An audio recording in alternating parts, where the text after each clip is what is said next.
മരുമകൻ പെരുമാറ്റത്തിലും സ്വഭാവത്തിലും യാതൊരു പ്രശ്നവുമില്ല.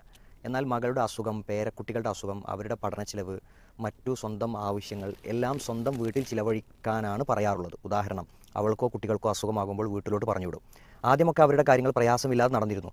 എന്നാൽ ഇപ്പോൾ അവളുടെ ഭർത്താവ്, അതായത് മകളുടെ ഉപ്പ, പ്രവാസം അവസാനിപ്പിച്ചു നാട്ടിലാണ്. ഇപ്പോൾ അവരുടെ ആവശ്യങ്ങളും വീട്ടിലെ ആവശ്യങ്ങളും നിറവേറ്റാൻ പ്രയാസമാണ്. ഇതിൻ്റെ പരിഹാരവും ഇതിനെ എങ്ങനെയാണ് ഇസ്ലാമിൽ നോക്കിക്കാണേണ്ടതും? ഇതെന്താ പറയുക, ഇത് നമ്മൾ തുടക്കം മുതൽ തന്നെ ഇതൊക്കെ പുരുഷനെ കൊണ്ട് തന്നെ ചെലവഴിപ്പിച്ച് ശീലിക്കണം. ഇത് പലർക്കും പറ്റുന്ന ഒരു അബദ്ധമാണ്. ഇതിൽ രണ്ട് പ്രതികളുണ്ട്. അതായത് വിവാഹം കഴിച്ച ഒരുത്തൻ അയാളുടെ ഭാര്യയ്ക്കും അയാളുടെ കുട്ടികളെയും മര്യാദക്ക് സാമ്പത്തികമായി ചെലവ് കൊടുത്ത് സംരക്ഷിക്കുക എന്നുള്ളത് ഒബിമാ അംഫക്കുമിൻ അംവാലി, അതുപോലെ വായൽ മൗലൂദി ലഹു റിസ്കുന വക്കിസ്വത്ത് എന്നൊക്കെ ഖുർആൻ പറഞ്ഞതാണ്. അത് അയാളുടെ തന്നെ ബാധ്യതയാണ്. ഇനി ഒരു പെണ്ണിന് എത്ര തന്നെ സമ്പത്തും വരുമാനവും സ്വന്തമായും വീട്ടിലുമുണ്ടെങ്കിലും അത് നിർവഹിക്കേണ്ടത് ആരെന്നെയാണ്? പുരുഷനാണ്. അത് അവൻ്റെ അടുത്ത് നിന്ന് 1-ാം തീയതി മുതൽ എന്ത് ചെയ്യണം? വാങ്ങി ശീലിക്കണം. എന്തുകൊണ്ടെന്ന് ഇങ്ങനെ ആവണം അറിയോ? തുടക്കത്തിൽ എന്തെങ്കിലും പ്രശ്നങ്ങൾ വരുമ്പോൾ പെൺകുട്ടികൾ വന്നിട്ട് പറയും, എനിക്കൊരു മാക്സി വാങ്ങി തന്നിട്ടില്ല, എനിക്കൊരു ഉടുപ്പ് വാങ്ങി തന്നിട്ടില്ല, കുട്ടികളെ സുന്നത്ത് അഴിച്ചിട്ടില്ല, അല്ലെങ്കിൽ കുട്ടികളെ അക്കീക്ക് അറുത്തിട്ടില്ല.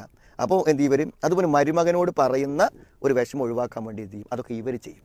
ഇപ്പോൾ ഇവർ ചെയ്യുമ്പോൾ എന്തുള്ളൂ, ഇവർ തൽക്കാലം ഒരു പ്രസവത്തിൻ്റെ ചിലവോ ഒക്കെ ആലോചിക്കുള്ളൂ. പക്ഷേ ഈ മേജർ ചിലവുകളൊക്കെ വഹിച്ചാൽ ഇയാൾ മനസ്സിലാക്കണം എന്താണ്, ഞാൻ കൊടുത്തില്ലെങ്കിൽ അത് അവിടെ പരിഹരിക്കണം. പിന്നെ കല്യാണം കഴിച്ച ഈ പെൺകുട്ടീനെ മുഴുവൻ എന്ത് ചെയ്യും? ഇപ്പോൾ രക്ഷിതാവിനോട് പറഞ്ഞു, മോൻ 5 വയസ്സായി, അവരിപ്പോൾ വാടക താമസിക്കണം, ആ ഫ്ലാറ്റിൻ്റെ വാടക ഞാനാണ് കൊടുക്കുന്നത്, മോൻ്റെ സ്കൂളിലെ ഫീസ് ഞാനാണ് കൊടുക്കുന്നത്. അപ്പോൾ അവസാനം എൻ്റെ മോളിനോട് ചോദിക്കണം, എന്തിനാണോ വാപ്പ എനിക്കൊരു ഭർത്താവ് എന്നാണ്. ഒരു സ്നേഹമോ ഒരു ശാരീരികമായ ഒരു ബന്ധങ്ങളൊന്നും നടക്കണില്ല. പിന്നെ ചിലവ് മുഴുവൻ നിങ്ങളാണ് നടത്തുന്നത്. അപ്പോൾ നിങ്ങൾക്ക് എന്ത് ചെയ്യണം? ഇപ്പം ഇനിയും കുട്ടിനെയും അയാളെയും നോക്കണം. നിങ്ങൾ അയാളെ എൻ്റെ അടുത്ത് ഒഴിവാക്കി തന്നാൽ നിങ്ങൾക്ക് പിന്നെ ഇനി കുട്ടി നോക്കിയാൽ പോരെ, എന്നാലും നിങ്ങൾക്ക് ലാഭമല്ലേ എന്ന് ചോദിക്കുന്ന ഒരു സ്ഥിതിവിശേഷം. അപ്പോൾ അങ്ങനെ പെൺവീട്ടിൽ ചെയ്യരുത്. ഇത് പഴയ കാലം മുതലൊരു സമ്പ്രദായമാണ്. പെണ്ണുങ്ങളെ ചൂഷണം ചെയ്ത് ജീവിക്കും. ഇത് ഈ പെണ്ണുങ്ങൾക്കാണ് മനസ്സിലാവാത്തത്. അതായത് ഇപ്പോൾ ഒരു പെണ്ണിന് നമ്മൾ ആഭരണം കൊടുത്താൽ അത് ആരെടുക്കൽ? അതെ, ആദ്യം മഹർ മേടിക്കും, പിന്നെ മഹർ അയാൾ കൊടുത്താണല്ലോ, അയാൾ മേടിക്കും, പിന്നെ ഓരോന്ന് മേടിക്കും, പിന്നെ 60-70 കൊടുക്കുന്നത്. അത് ഇവരെ ഒരു പിന്നെ എന്തെങ്കിലും ഒരു ആവശ്യം വരുമ്പോഴേക്കിന് ഇവളെ മോതിരം, ഇവളെ ചെയിൻ, ഇവിടെ കമ്മലെ ഓർമ്മ വരും. അപ്പോൾ പിന്നെ പഴയ കാലത്താണെങ്കിൽ സ്ത്രീധനം അത് വാങ്ങും. അതുമല്ലെങ്കിൽ എന്താണ്, ഈ കടത്തിന് ആവശ്യം ഉണ്ടാകുമ്പോഴൊക്കെ പെൺവീട്ടിലോട് ചോദിക്കാം. കാരണം അവർക്ക് തിരിച്ചു ചോദിക്കാൻ പറ്റില്ലല്ലോ, മകൾ അവിടെ അല്ലേ, അവരിന്ന് കടം വാങ്ങാം. ഇങ്ങനെ പെണ്ണുങ്ങളെ ചൂഷണം ചെയ്യും. അതല്ലെങ്കിൽ എന്താ വെച്ചാൽ എന്ത് ചെയ്യുക, അപ്പോൾ പെണ്ണുങ്ങൾക്ക് ജോലി ഉണ്ടാവും, ആ ജോലിയിലെ പെണ്ണുങ്ങളെ കല്യാണം കഴിച്ചിട്ട് എന്ത് ചെയ്യുക, നമ്മൾ വെറുതെ നടക്കുക.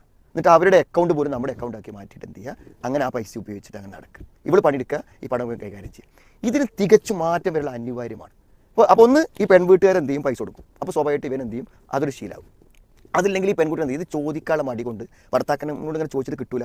അപ്പോൾ അതിങ്ങനെ ഒരു യാചനയായി തോന്നുമ്പോൾ അവർ സ്വയം ജോലി കണ്ടെത്തും. അപ്പോൾ ഇതുവരെ PSC എഴുതും, PSC എഴുതും, ഡിഗ്രി പൂർത്തിയാക്കും, ഡിഗ്രി പൂർത്തിയാക്കും, പ്രീ പ്രൈമറി സ്കൂൾ ടെസ്റ്റിന് പോകും, എന്നിട്ട് എങ്ങനെയെങ്കിലും ഒരു ജോലി കയറും.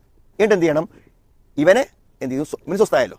ഇതുവരെ ഇവനൊരു വിഷമം ഉണ്ടായിരുന്നത് ഞാനൊന്നും കൊടുക്കണില്ല, അവരടുത്തൊന്നും ഇല്ല എന്നൊരു. ഇപ്പോൾ അവന് പ്രശ്നമില്ല, ഞാനൊന്നും കൊടുക്കണില്ല, അവളെ കാര്യങ്ങളൊക്കെ നടന്നു പോകുന്നുണ്ട്. പിന്നെ എന്ത് ചെയ്യുക? സാധാരണ എല്ലാവരും വായ്പ വാങ്ങണമാർ എന്ത് ചെയ്യും? ഭാര്യൻ്റെ പൈസ ഉണ്ടെങ്കിൽ എന്ത് ചെയ്യും? വായ്പ അങ്ങനെ അവിടുന്ന് പോക്കറ്റ് മണി വാങ്ങി ജീവിച്ചു പോവുക.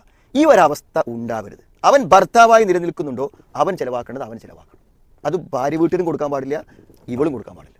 ഇനി ഇവൾ ജോലി കണ്ടെത്തിയാൽ പോലും അവൻ കുട്ടികളെ നോക്കേണ്ട കാര്യങ്ങളും ഒക്കെ അവൻ്റെ അടുത്ത് തന്നെ വാങ്ങണം. ഇപ്പം നമ്മൾ ജോലിക്കെതിരാന്ന് ചിലപ്പോൾ വീട്ടിൽ പറയും, നമ്മൾ ജോലിക്കെതിരല്ല.